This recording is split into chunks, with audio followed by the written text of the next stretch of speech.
ప్రపంచంలో ఎంతమందికి తెలుసు చేయొద్దు? సూపర్ ఫెంటాస్టిక్, కొందరికైతే తెలుసు. ఇంకొక క్వశ్చన్ అడుగుతా. ఈ నాకు వీడియో మొత్తం రొల్లి ఏమని అడిగాను నాకు ఎప్పుడు కూడా తెలుసా, ఎందుకంటే నేను వేరే పేర్లు అడితే వాళ్ళు నా మీద కేసు వేస్తాను. సరే వదిలేదు నా క్వశ్చన్, నా నోట్లకి ఏమో వస్తాయి కానీ వీడియో కంటే పెద్ద danger. Okay, so come back to the topic. Robert Kiyosaki రాసిన బుక్ ఏంటి? ఏం book? Rich dad poor dad. చాలా పవర్ఫుల్ బుక్. సౌండ్ కొంచెం తగ్గించిన, బాస్ ఎక్కువ ఉంది, కొంచెం తగ్గించండి. రిచ్ డాడ్ పూర్ డాడ్ రాసిండు Robert Kiyosaki. Second, third, fourth books రాసిండు రాబర్ట్ కియోసాకి. ఇంకొక పవర్ఫుల్ పుస్తకం ఏంటి తెలుసా? Cash flow quadrant. ఏం పుస్తకం? క్యాష్ ఫ్లో క్వాడ్రంట్ లో ఏముంది తెలుసా? మనీ సంపాదించే వాళ్ళను 4 రకాలుగా డివైడ్ చేసిండు.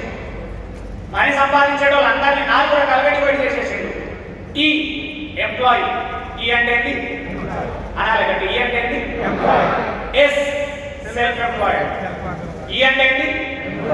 ఎస్ అంటే ఏంటి? Self employed. Inside of P big business. P అంటే ఏంటి? I investor.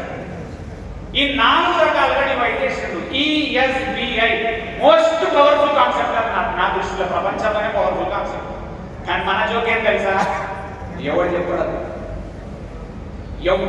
ఆ కాన్సెప్ట్. ఆ కాన్సెప్ట్ నేను చెప్తున్నా. ఇప్పుడు మీకు దమ్ముంటే ఫ్యూచర్లో మీ పిల్లలకు దీన్ని అర్థం చేసుకొని కంపల్సరీ నేర్పాలి ఇంట్లో. ఆ కాన్సెప్ట్ అంత పవర్ఫుల్ కాన్సెప్ట్. ఈఎస్బిఐ అంటారు దాన్ని. ఈ అంటే ఎంప్లాయీ, ఎస్ అంటే సెల్ఫ్ ఎంప్లాయిడ్, బి అంటే బిగ్ బిజినెస్, ఐ అంటే ఇన్వెస్టర్. అయితే మన జీవితాలలో ఇంత చదువుకొని ఎక్కడికి తెస్తుంది?